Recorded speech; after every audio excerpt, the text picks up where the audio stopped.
High বন্ধুরা, আজ আমি বোঁদে বানাবো ঘরে। তো তার জন্য আমি বেসনটাকে গুলিয়ে নিয়েছি।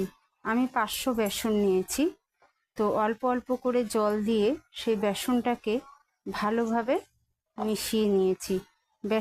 বেসনের এটা তোমরা দেখতেই পাচ্ছ কেমন গাঢ়ত্ব। অল্প অল্প করে জল দিয়ে এভাবে মিশিয়ে এরকম একটা ঘোল বানিয়ে নিতে হবে।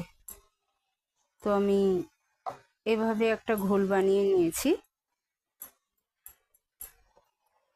অন্যদিকে আমি কড়াইতে বোঁদেটা যে রসে দেয়া হবে সেই চিনির শিরাটা আমি তৈরি করছি। তো চিনির শিরার জন্য এখানে আমি 3 বাটি জল নিয়েছি, 3 বাটি চিনি নিয়েছি, নিয়ে সেটাকে ফোটাচ্ছি।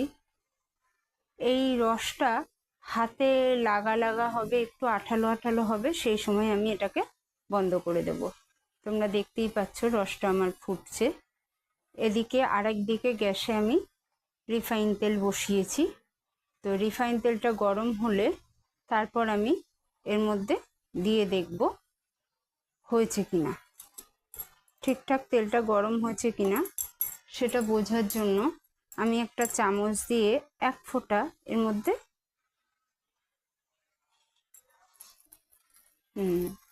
তো আমার তেলটা ভালোই গরম হয়ে গেছে। এবার আমি বোঁদেটা এর মধ্যে ছাড়বো। বন্ধুরা, তোমরা দেখতেই পাচ্ছ আমার কিছুটা বোঁদে ভাজা হয়ে গেছে। কিভাবে ছাড়ছি এই বোঁদেটাকে সেটা তোমাদেরকে দেখাবো।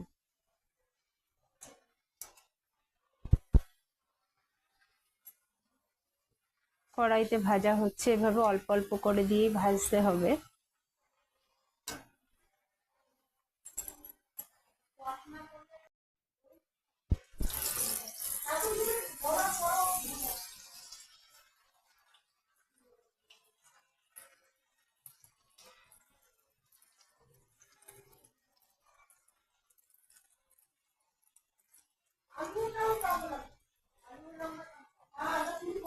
ঠিক এভাবে ঝাঁঝরিতে করে দিতে হবে। এরপর তোমাদেরকে আমি যে বোঁদের যে শিরাটা সেইটা দেখাচ্ছি। শিরাটা আমার রেডি। তো শিরাটা যখন দেখবে এরকম হাতে যখন চিপচিপ করবে তখন গ্যাসটাকে অফ করে দিতে হবে। খুব বেশি আঠালো হবে না, আবার একেবারে পাতলাও থাকবে না। শিরাটা এভাবেই শিরাটা বানাতে হবে।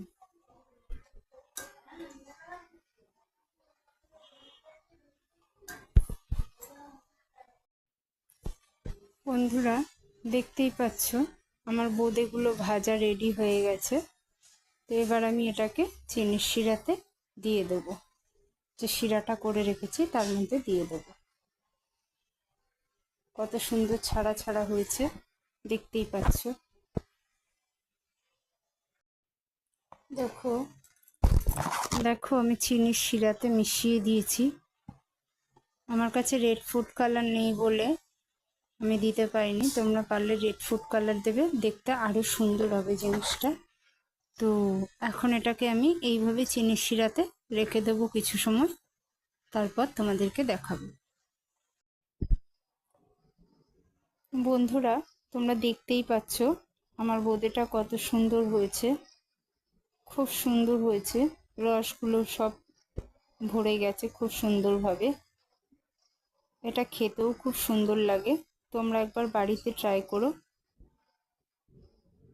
করে আমাকে জানিও কেমন লাগলো।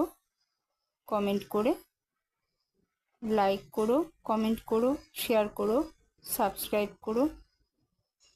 ধন্যবাদ।